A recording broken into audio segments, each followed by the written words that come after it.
Welcome back to Bruised Not Broken, Life with Glanzmann's Thrombasthenia. For those of you just joining us, Glanzmann's Thrombasthenia is an extremely rare autosomal recessive disorder of the blood in which the platelets lack glycoprotein 2b3a. Hence, no clotting can occur and bleeding time is significantly prolonged. GT can be life-threatening and is estimated to affect 1 in every 1 million. This podcast is presented by the Glanzmann's Research Foundation. My name's Taylor and I'm your host. And as always, I'm joined by Peter. Today, we are joined by Luke Pembroke. Luke is the Director of Community Engagement for Haemnet. It's a specialist research and communications consultancy working in the bleeding disorder community. Luke is uniquely qualified for his position with Haemnet because, well, Luke is a hemophiliac. Peter and I met Luke almost a year ago when he and Dr. Khair approached us about joining them on their podcast, Haemcast, and discussing Glanzmann's. Luke's personal journey immediately inspired and intrigued us, and we knew we needed to find a way to introduce him to our GT community. So without further ado, Luke, welcome. Thank you very much for having me. And wow, flawless introduction there. Honestly, I have to go back and re-record mine on our podcast all the time, but that was something. You're a natural. Thank you. I worked hard on this, and I have a script now so that I don't go too off key. It's all in the prep work. Absolutely. Well, Luke, how are you doing? You know, the last that the three of us spoke, well, we spoke to Kate as well. Y'all were preparing to attend the EAHAD, which first off, what is that? So it's the European Allied Health. I can't remember the thing off the top of my head. With the first question. Yeah, so basically everyone just refers to it as EHAD. So you're like, okay. You're going to EHAD this year. And I can't remember what the exact acronym off the top of my head is, but essentially it's a primarily healthcare professional conference for people in Europe who specialize in hemophilia and bleeding disorders.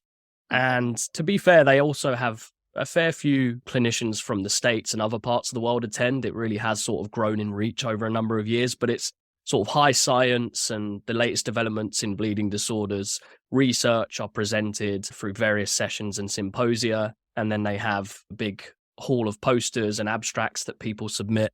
And when we attended this year, we had a poster up and presented the data from the Glanzmann's 360 study that we, as you mentioned, sort of been going on nearly a year now in terms of when we first got it all started. And then Khair, who works with me, was also presenting information about the study in the nurses pre-conference day as well. So they had a lot of nurses attend there who had a specialist interest in sort of ultra rare bleeding disorders. That's really cool. And especially, I guess the thing, I don't know if it would be similar to like the hemophilia's bleeding disorder conference. Sounds like it's a little bit more like focused on the research aspect of it, which that's always exciting. I nerd out over some of that science. I may not understand it, but Google is my friend. Yeah, the stuff they present is very high science. I mean, even a lot of the doctors and researchers there will be the first people to jump on Twitter and go, this presentation I was just in was amazing, but wow, it's complicated. So when you actually see the scientists and researchers admitting it's difficult, I'm very happy if I understand at least sort of like 20-30% of the content, because some of it is really high science. And I sat through some of the platelet disorder and von Willebrand stuff, and that's when the science gets super complicated. I always say hemophilia is so simple when you compare it to all these other bleeding disorders. Like, us hemophiliacs are basic. Well, I will say one thing that Peter and I look for anytime that we speak with someone from the bleeding disorder world is their passion. Are they passionate about their work? Do they truly want to see change? We try not to be jaded or cynical when we meet with new people. But after doing this for 3 years, we do maintain a certain level of wariness. I will say, you and Kate kind of broke through that immediately. You listened, you cared, and it just really, it's not something that we necessarily come across on a regular basis when we talk to people or when people ask us about GT. What feeds your drive to make a change in the bleeding disorder world? So I think even before I got involved in Haemnet to begin with, it was very much sort of a humble beginning situation. Kate, as a specialist nurse in bleeding disorders, practiced at Great Ormond Street, had seen patients and families with every bleeding disorder you could imagine. And she was attending a nurse roundtable where our current CEO, Mike, was working as a freelance medical writer at the time. And Mike immediately noticed Kate's passion and drive and the way she would be very comfortable in kind of calling things out and really sort of maybe sort of upsetting the apple cart and saying what needs to be done better. And I think Mike sort of was immediately attracted to that energy Kate brought. And then from there, they started on this path of setting up Haemnet, which primarily was a sort of community platform to encourage nurses and other allied healthcare professionals to network, share experience. And then from there, a lot of the research grants that Haemnet managed to secure involved a lot of patient perspective, and the qualitative research side brought in these patient perspectives. And we realized that there was so much data and nuance out there in all of these stories that people had about growing up with a bleeding disorder that we realized were really important to uncover and tell those stories through doing research and collecting the data. And I think that's really what drives us, is that we know things can be better for everyone with a bleeding disorder. We honestly believe that. And with all these treatment developments that have gone on in recent years, I think we all recognize that there is that risk that the gap continues to get bigger. Hemophilia, for the small percentage in the developed world who get access to good treatments, are doing well and things are positive and things can still do better. But then there's all these other subsets of this wider bleeding disorders population that maybe sort of get left behind or left in the shadows a bit. And we really feel strongly about shining a light on these other areas of the community, and that if things improve, they have got to improve for everyone together.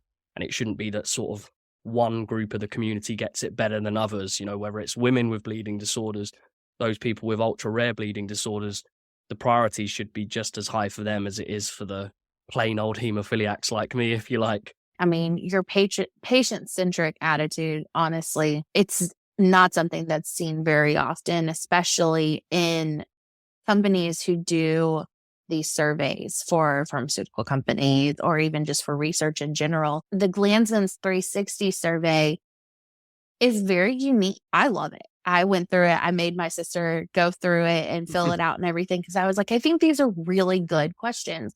Peter, I think you've taken it as well. Yep. And just explain the survey and the thought process behind the questions, I guess.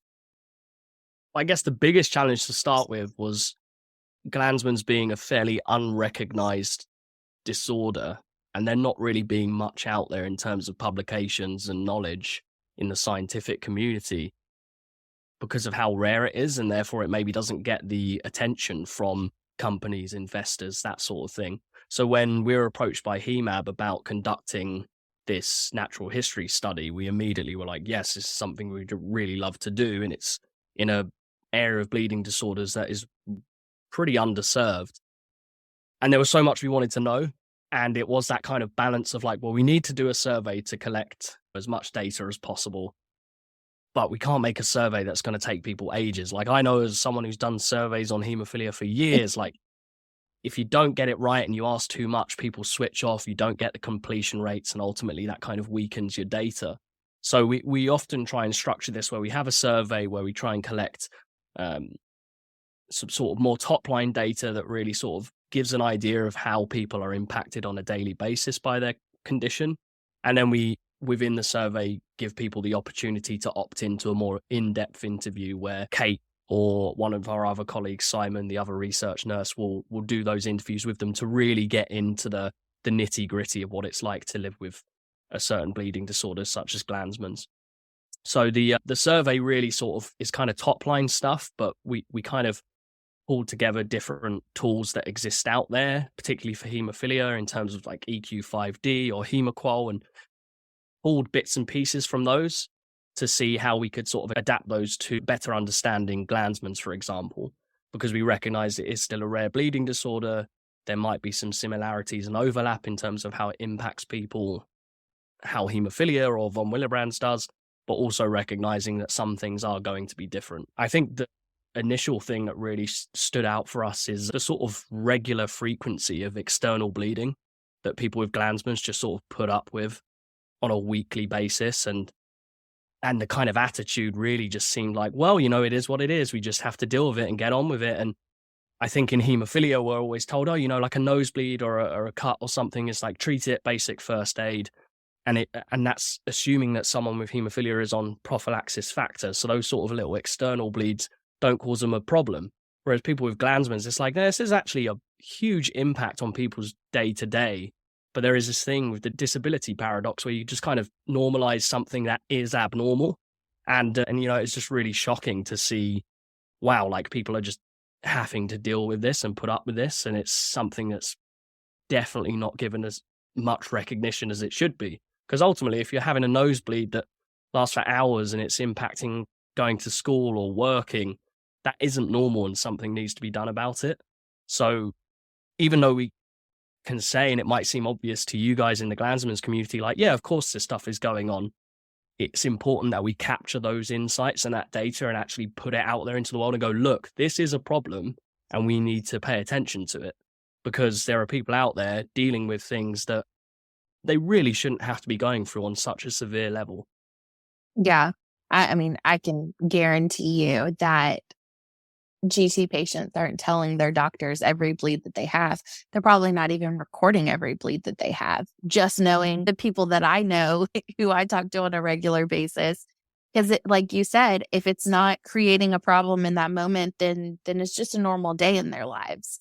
It's only when it gets to the point where they're like, oh, well, okay, maybe this nosebleed is a little too extreme. Maybe I do need to go to the doctor. That's kind of when, that's when the medical intervention happens, which there's nothing wrong with that, being able to take care of a bleed on your own at home. But when doctors aren't hearing about it, like you said, then they don't know about it. And there just ends up being this gap. They don't realize how much it truly is impacting the everyday. So 10 years ago, would you have seen yourself in this spot right now as the communications director of a research and communications consultancy firm for bleeding disorders? No, I mean, I never really thought I'd end up working within the hemophilia and bleeding disorder space. Like, I mean, living with it 24/7, right? You'd think it's enough. I did biology at university because the hemophilia and science side of it really did interest me, but I was more into sort of like natural history and wildlife conservation, that sort of thing. And went off to university and then very quickly realized that without a sort of a bank of mum and dad fallback plan and not much time to sort of go around doing a bunch of voluntary stuff, that, okay, I need to get a job. And I was pretty good at the biotech side of things and writing scientific stuff. So I got a job in healthcare communications it was like my first grad job in London, and worked across loads of different disease spaces. And then had an opportunity to go freelance. That's when I ended up getting a chance to work for Haemnet in a freelance capacity. And then as we grew, they made me an offer I couldn't refuse. And I joined up with Haemnet full time because the work they were doing felt really important to me. It was something I was genuinely very passionate about. And both Mike and Kate treated me as an expert in my own right and not the sort of like token patient, like, oh, he's person with hemophilia, he's helpful to have around. It's kind of like they see me as everything but a person with hemophilia, and that kind of comes last. But that obviously is helpful in terms of helping me sort of relate to what's going on in the community. And yeah, I didn't expect to sort of be living and work all things bleeding disorders and hemophilia. And people do, my friends ask, like, doesn't it drive you crazy? Isn't it too much? And I was like, yeah, it does at times. But the job that I had before drove me crazy as well. And I was like, at least I can really be working in something I'm passionate about in a community that I really care about. It kind of makes dealing with the stressful, crazy side of it all worth it. And, the opportunity to meet so many people in the community and work on some really cool projects and be able to go to all these conferences and hear about really cool nerdy science, which I already liked, it's a bit of a treat. And yeah, it does make me kind of chuckle that I've ended up being the heading up community engagement for Haemnet, because I think anyone who knows me quite well will say that I'm more of a classic introvert than someone super extroverted, which for community engagement doesn't kind of make sense. But I think that kind of helps because I'm one of those people who very much would rather kind of sit back and listen to other people share their stories and expert insights rather than kind of like dominate the conversation all the time, which I think definitely helps in the role that I have now. And yeah, so usually I'm not the one talking on podcasts. I'm sort of sat there silently in the background helping Kate, produce them, and then I sit there and edit away. So I think that's what I prefer. It's nice to be a fly on the wall. Oh yeah, I work with someone very similar to that, and yet he still says nothing. He's the man behind the curtain. Well, okay, so then this leads straight into my next question. Your area of expertise is communications and social media, and instead of just being the man behind the camera or behind the keyboard, you do step out of that every once in a while.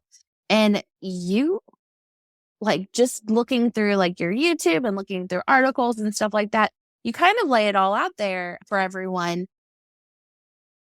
I guess my question is, because you include people in as much of your journey as you can, which is awesome. But it can also, especially with this day and age of social media and everything, how do you achieve letting people in, being vulnerable, but also still maintaining a semblance of privacy, I guess?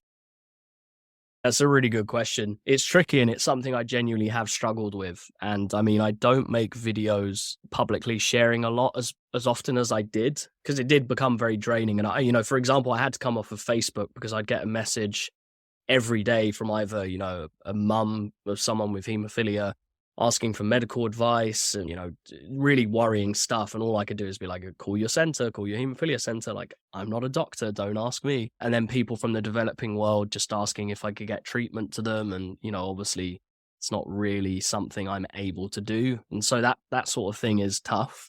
And trying to strike that balance can be really tricky.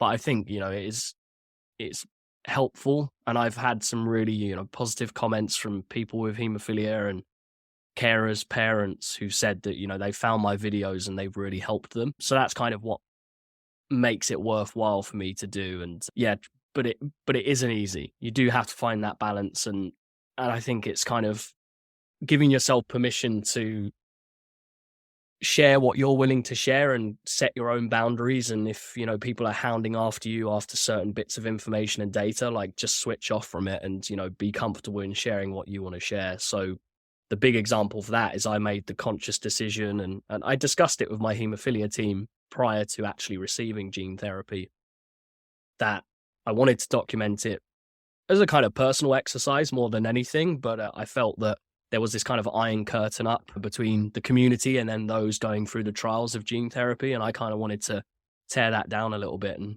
show how the sausage was being made, if you like.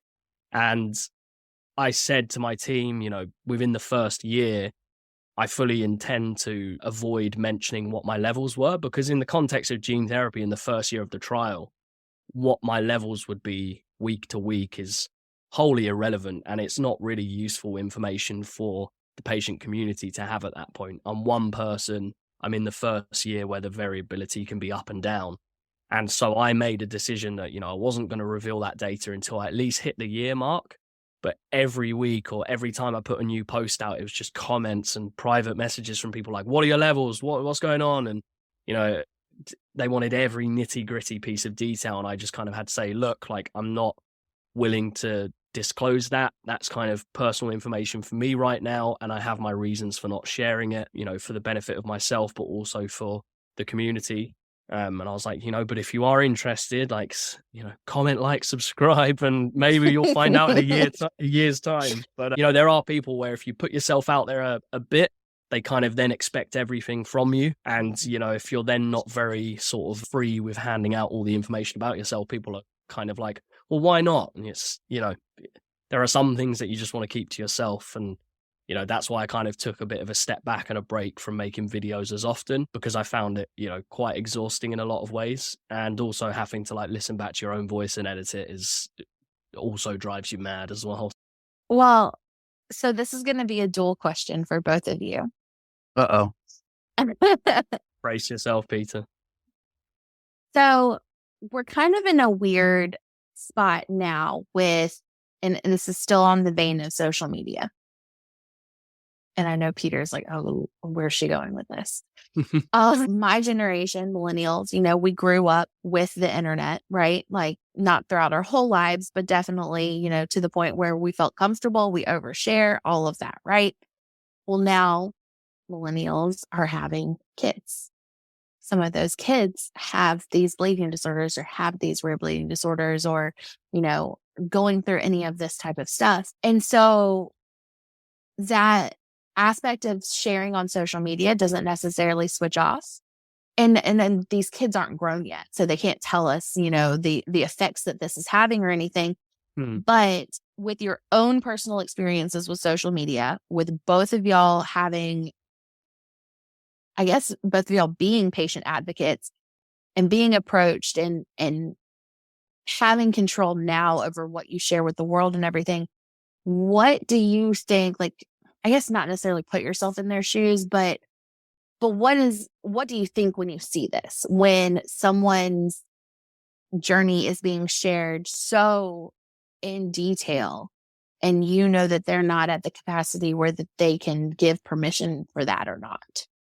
Yeah, it's a slippery slope. Like I've seen stuff over the years that's really quite concerning in terms of just the level of detail that some parents go to in terms of sharing everything about what their kid is going through. And of course, that's a weird one because, like you say, the child doesn't really have the capacity to sort of consent to that. And I think there are some things that need to be private. I also do see the benefits to it. I think it does help for other parents and other children to see people like them. And I think because of social media, the visibility of other people who might have something like you is a lot more frequent. So you always hear people with bleeding disorders, like 10, 20, 30 years ago, didn't really know anyone else growing up with it and wouldn't really come across anyone else. And, when they finally did, everyone always talks about it being a, really cathartic and beneficial experience. I think with social media, you kind of give people an opportunity to go, look, there are other people like you. You aren't alone. But then it is that slippery slope where it's like, well, are you showing too much? Like examples where I've seen like parents showing like the gruesome details of every bleed their child is having on social media. And I'm like, oh, maybe a bit much, right? Like you kind of are reliant on people kind of self-calibrating and some people do it better than others, I think. Yeah. And I think it's very reactionary in how they post in really intense moments. And then maybe if they took a beat and in a couple of weeks' time, they're actually like, oh, maybe I should have like held back a bit there. I guess this is something that's so close to my heart because, and I think I've told you this before, Luke, it's my little sister who has Glanzmann's. And my mom was who founded the Glanzmann's Research Foundation. In that effort, it was, okay, my sister became the face of it the whole time growing up. And so I've kind of watched it as a sibling, not as a parent. So, right, like it's a different perspective when you're watching your sibling go through it. And it's hard because that parent is doing what they think is best. That there's absolute every great intention to it. But I also feel like there's also a fallout to it because not having any sense of personal privacy, you're eventually going to pay a cost for that, whether it be, that person no longer feels comfortable talking about their disorder at all. Yeah. Or, they just kind of shut away the outside world or they go into denial or anything like that. Peter, I mean, what do you think about it? It's hard to not go with the 50-50 approach. I'm trying to pick something a little bit more definite. I think there has to be an age limit, and I don't know what that age limit is, but it needs to be the point where you're actually asking them if they want to be online, and they need to be able to understand that there's a lot of people that's going to be able to see this. Yeah. I agree with that. I think that's good to put it in perspective that, I mean, it's online. Anybody can access it, basically. Yeah. I've seen like some of my favorite YouTubers I follow who've, gone on to have children. have made very conscious decisions to like never show their children's face in their vlogs or whatever. And they sort of edit it very cleverly where you can't see them.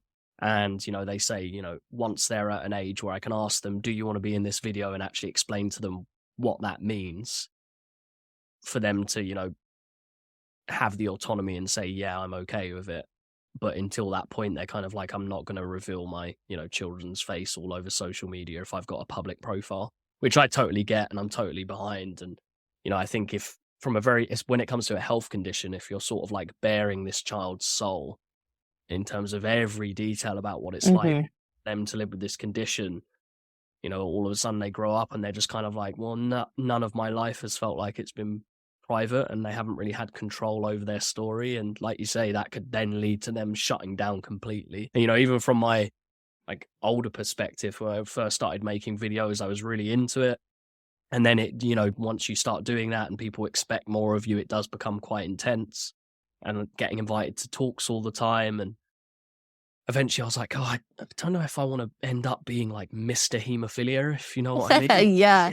It is draining. And I've had other people out there who are very, you know, public and vocal about their story over the years. And they've all said the same thing. Like, I don't want to end up being like Mr. Hemophilia, because I don't know, it's not really a label that I think people want to be recognized for all the other things that they do and bring to the world, rather than just like, oh, my blood doesn't work. Like, there is more to me, you know, which it sounds ironic because my friends, like when I was at school, like all my nicknames were like hemophilia related, but I really sort of lent into it because that kind of dark humor side of things was a coping mechanism for me. It like helped me get through tough times. If, you know, I let my friends call me thin blood or hemo or whatever. And, you know, it seems weird that I'm like, oh yeah, I don't want to be defined by my hemophilia. But then on the back of my leavers hoodie, when I finished school, it said hemo. And it was like, can't have it both ways, Luke. But, you know, it's the way I found a balance, I guess.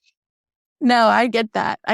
Especially, you know, my sister used to be like, she used to always throw it back at us that, you know, she could bruise easily or anything like that. Especially like, and that, I'm going to let you know right now, is unfair in sibling rivalry type deals. Like when you're fighting and your sibling can be like, oh yeah, well, you can't touch me right now. Like, I'm a bruise. Or I'm going to tell mom, you see this bruise here? I'm going to tell mom you did that. Like, yeah. My brother didn't care. He would just straight up be like, oh, I'm gonna give you a bruise. Don't be careful. We'd be on the trampoline doing all the WWE moves. My mum would come running up the garden like, no, what are you doing? You're going to have a bleed. I was like, yeah, but we just learnt this cool new move. And you know, my brother, you know, credit to him, you know, despite, you know, being unaffected, he was very good at sort of just treating me like normal. So, you know, he's younger than me, but I think as it goes for sort of like hemophilia siblings, he was very mature about it when I actually reflect on it. Well, so let's dive into, get away from the controversial part of this. Let's talk about your gene therapy journey. So you had your infusion in February of 2020. Were you approached? Did you find the clinical trial? How did that conversation even begin? So it first came to my knowledge, the trial, when I was in for one of my biannual visits at my haemophilia center. And I went in and I actually saw my doctor very quickly, which is, you know, kind of a rarity. And then it became clear why. It was like, oh, we have this trial that's recruiting at the moment. You know, here's some more information. Would you be interested? And I was like, you know, I'm curious. They told me that other people, you know, the first cohort had already been dosed and that, you know, it was looking promising. And would I be, you know, open to getting involved? And I mean, as a first step, I had to even see if I was eligible to take part by screening for the neutralizing antibodies against the vector they use to deliver the gene therapy. So my mindset was kind of like, well, it can't hurt to know, right? Like if I find out if I'm not eligible, then at least I can clear it out of my mind. So I did the blood test and it came back that I would be suitable to take part. And that gave me a lot to think about. And so I went away over a couple of weeks before I came back into the center and ultimately said at that point, that would have been in 2018, that I just couldn't really commit to it because I had so much planned in the diary for work, travels, personal stuff throughout 2019, and that, you know, it wasn't the right time for me, maybe something to revisit in the future. And then roll roll round to the end of 2019, the conversation came up again. And in my head, I'm like, oh, okay, they're really, desperate for recruitment numbers. That's how trials work. Like, I'm not silly to that when you're being approached about taking part in a trial. Obviously, it's a unique opportunity and it could be really, life-changing. But at the same time, like, these treatment centers do have recruitment targets to meet, right? Like, they do need trial participants. So it was always bearing that in mind that I kind of had the power, I guess, like the ball was in my court, if you like. Mm-hmm. And then, I went through all the blood screening again because it had been a year. So we needed to make sure I hadn't developed those antibodies in that time, and spoke to the hemophilia center that would actually be doing the dosing and the team there. And then decided that, okay, yeah, I'm actually going to go for this. I've made the decision. I've given it a lot of thought. I've spoken to people in my life. I discussed it at work to make sure it would actually be practical and doable. And looked at 2020 and was like, yeah, I can make this work, plan everything around it, and try and, fit the trial into normal everyday life as much as possible. And so, I was dosed in February of 2020. And then as part of the trial, I went on to high doses of steroids to suppress my immune system to give the gene therapy the best chance of taking. And then I think we all know what happened in 2020. And so any sort of planning or ideas I had about what was going to happen all went out the window because the pandemic just sent everything into absolute chaos. And so it was a very unique clinical trial experience, to say the least, because when you're on high doses of immunosuppression in a global pandemic, everyone starts getting a little bit panicky. So Yes, I can only imagine. Well, okay, so you made an amazing video for the 2021 Rare Reach Festival. That's what I saw on YouTube, and we're going to share it in the show notes because I honestly think that it's great. Our researchers, Dr. Wilcox and everything, he's working on gene therapy. And so having you be able to share your experience and be on this podcast today, honestly, I feel like it's shining a light on something that's been talked about for so long within our community, but is such a big unknown. So when you start to kind of answer those questions as to what it's like and everything, it makes your comfort level a little bit better, right? It makes you not as panicky. But there were two things that really stood out to me in this video. And it was when you talked about when you were going in and for your infusion and how you couldn't necessarily say that you were scared, but you also couldn't say you're excited, that it was like taking a test, like a college test. Like you just kind of had this pit in your stomach, like of nerves, basically. Yeah. And then you talked about how when you were on the immunosuppressants, you were by yourself and everything, and how you had every side effect possible. Like anything that they listed that you could potentially have, you had it, right? The migraines, the being sick, all of that. And you explained how living with hemophilia, yes, you're living with something on a day-to-day basis, but you never thought of yourself as being sick because you weren't sick on a day-to-day basis. And that really struck me because I think so many people, especially within our community, when they watch this video, it'll ring true to them because I don't think, Peter, I mean, I don't know, I don't have GT. I don't think a lot of our community truly view themselves as being sick because, again, they're not, dealing with vomiting or anything like that on a day-to-day basis. They would never compare it to, what somebody who has cancer is going through or somebody who, something similar where it takes such a physical toll on your body.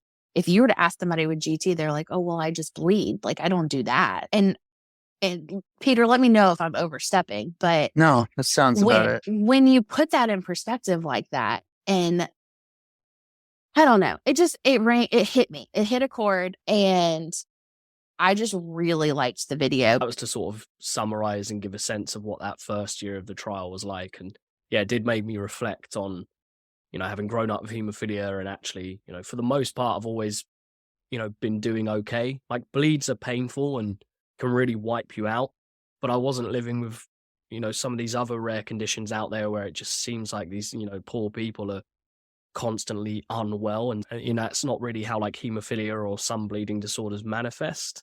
But at the same time, I guess there are certain things that you put up with regularly that you just sort of normalize. I think of GT and, when it comes to anemia, like some people could very easily sort of have like a sort of suboptimal sort of level, like baseline of sort of mild anemia where they've just sort of got used to it and it just feels normal to them. But like if someone else suddenly, was in their shoes, they'd be like, God, I do not feel well at all. But it's just what we get used to, right? Like it is that normalization of the abnormal that I think people with bleeding disorders tend to do because we're born with these conditions. And that's the thing I say about gene therapy now is prior to the gene therapy, people would always ask, what's it like to live with hemophilia? And it was the most annoying, complicated question to answer because I was like, I don't really know what it's like to not live with it. So I can't really give you a really authentic, in-depth answer of what is it like to live with hemophilia? How is it different to being normal? Because it was just kind of my normal. And I would always compare myself to other normal people. But I could never really kind of co-opt that experience accurately. And then since having gene therapy and being made a mild person, someone with mild hemophilia is what my phenotype would be classed as, there are, vast differences where I'm like, wow, there was a lot of stuff I had to do and put up with when I was living with severe hemophilia that I do not miss and I would hate to go back to.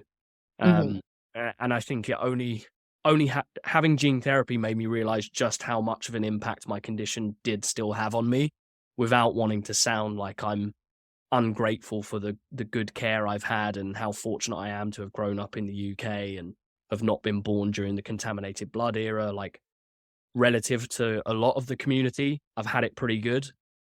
But I think there are still some serious, issues of growing up with hemophilia that have an impact on you. And it was only since I had gene therapy that I actually recognized those and gave them more credit. So what does life look like for you post gene therapy? I mean, you've told us and now you're technically a mild hemophiliac, but like, what is that, first year like? Do you have to go in every so often?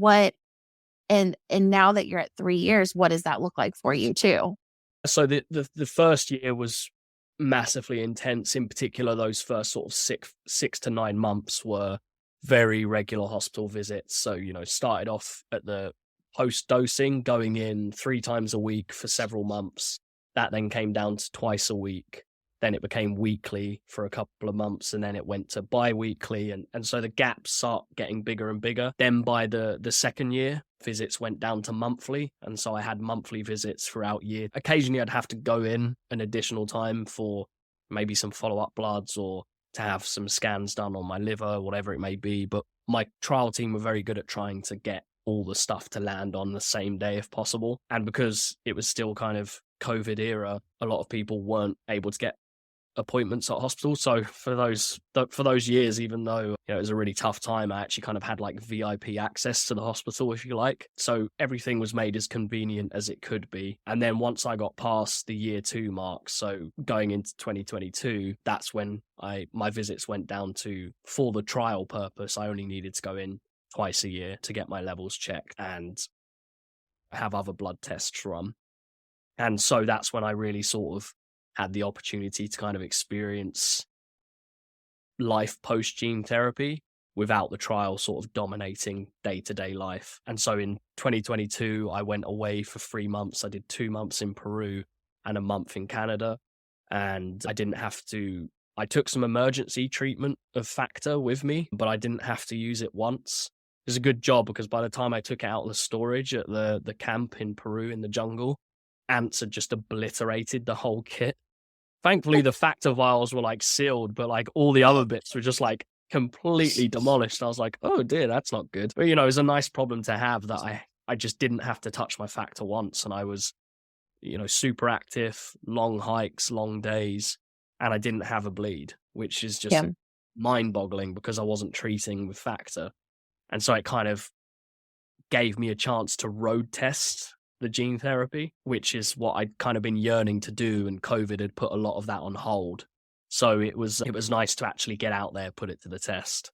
And yeah, when I think about when I used to inject intravenously 3 times a week with factor, I used to plan so many things around my hemophilia and schedule things around treatment days and, going on a work trip or a holiday, having to account for that extra bag full of all the treatment. And all of a sudden, all these little things I just don't have to worry about. And I still now, it happens less and less as time goes on, but there are those moments where I'm having to rush out the door because I'm late for something, or I'm going to meet friends at the pub, and my brain kind of goes, oh, have you taken your factor? And then I'm like, no, wait, don't have to do that now.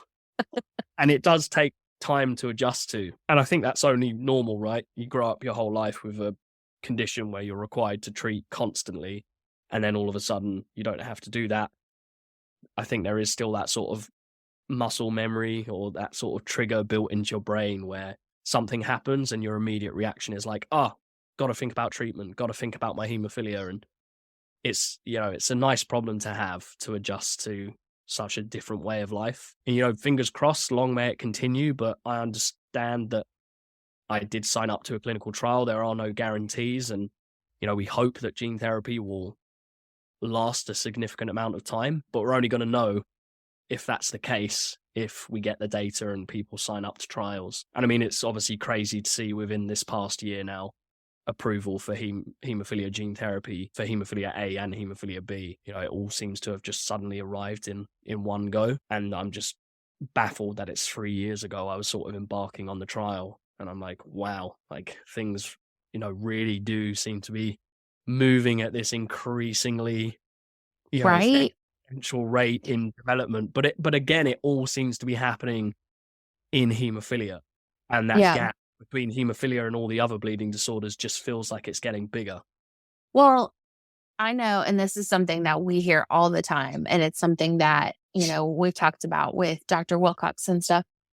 The money is in hemophilia. It's easier to get approved for something, for a clinical trial with hemophilia than it is with one of these, ultra rares or something, because it's not necessarily, that risk factor, right? Like, okay, if we're going to throw millions of dollars into this and it doesn't work, like, okay, but what did we learn from this, really? So the fact that, you did your trial, or you're in the middle of your trial, but you started your trial 3 years ago, and now just within the past 3 years, there's so many things that have been approved.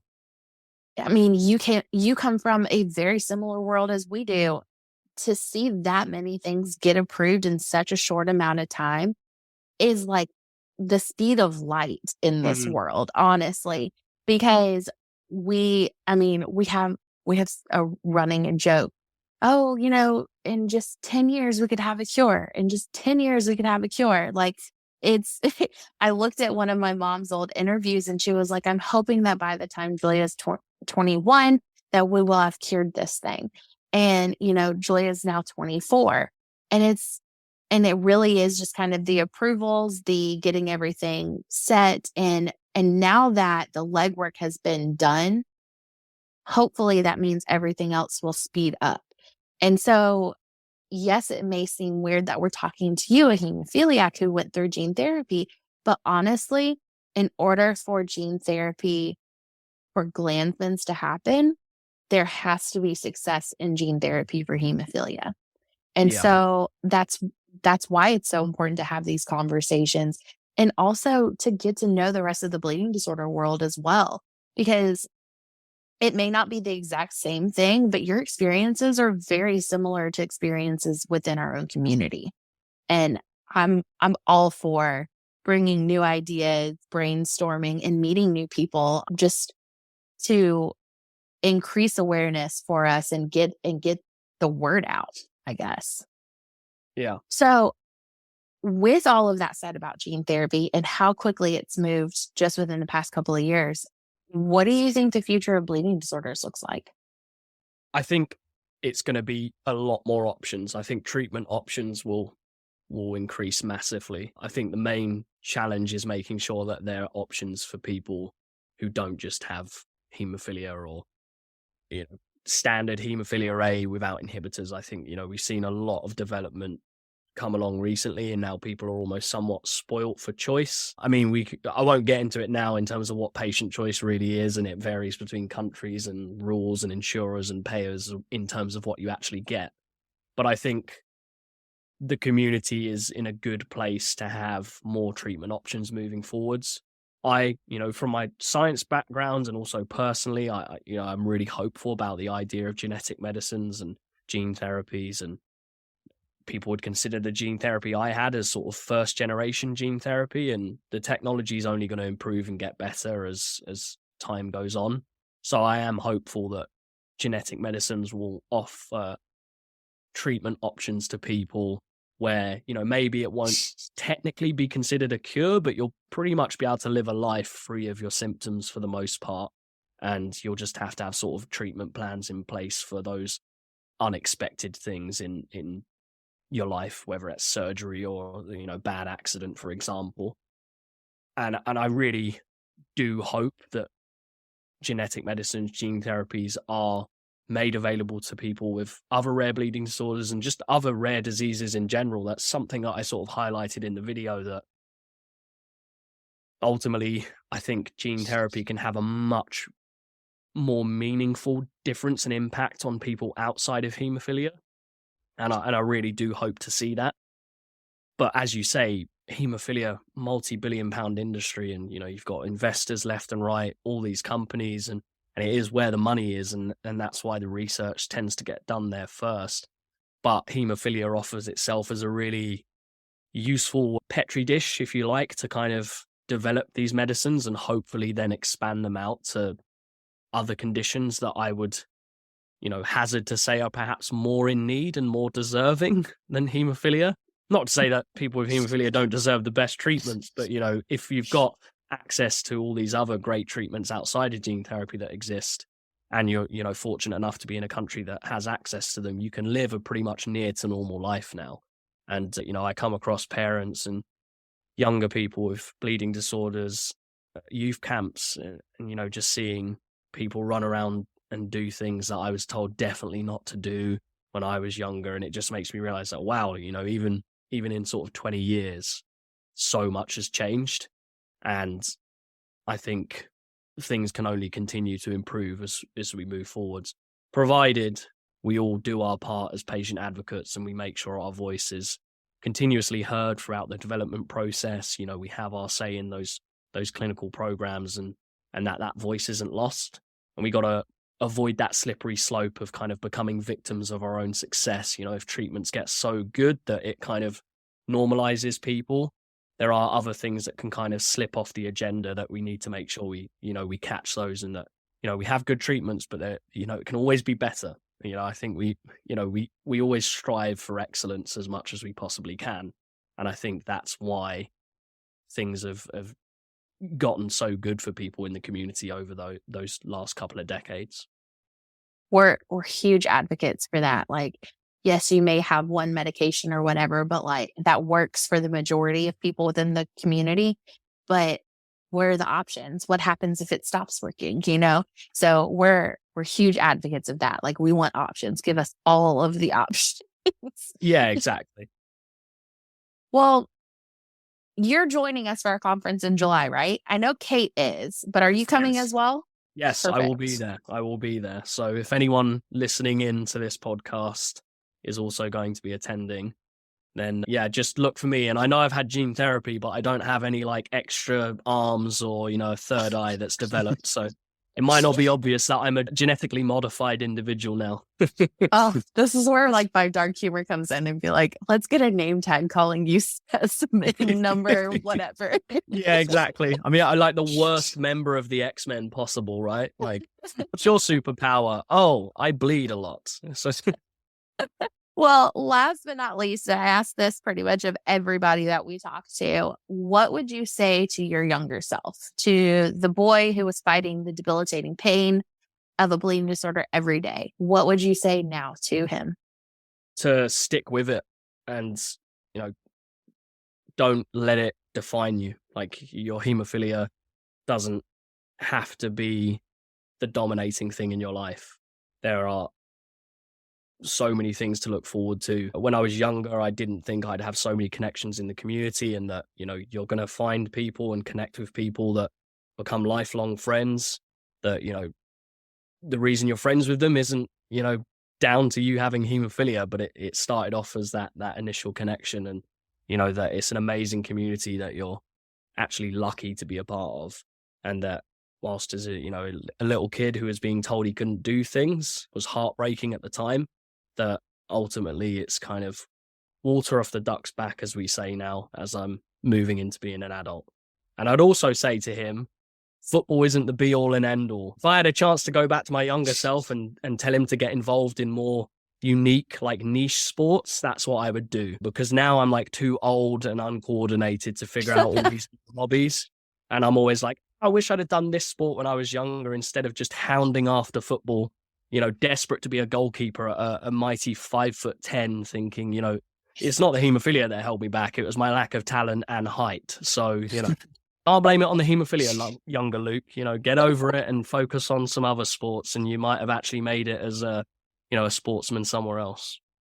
Well, if you're interested in Haemnet's Glanzmann's 360 survey and would like to participate, we are going to link it in the show notes. Luke, I am going to do a couple of news items, and then we will say goodbye to you. But first, I do want to thank you for doing this. Like I've mentioned multiple times throughout this, you stuck out to Peter and I. You're very easy to talk to. You're open, and it was something that we wanted to share with our community. So we're very lucky to have met you. So for our news items, registration is open for the 2023 GRF Educational Conference in Boston for this upcoming July.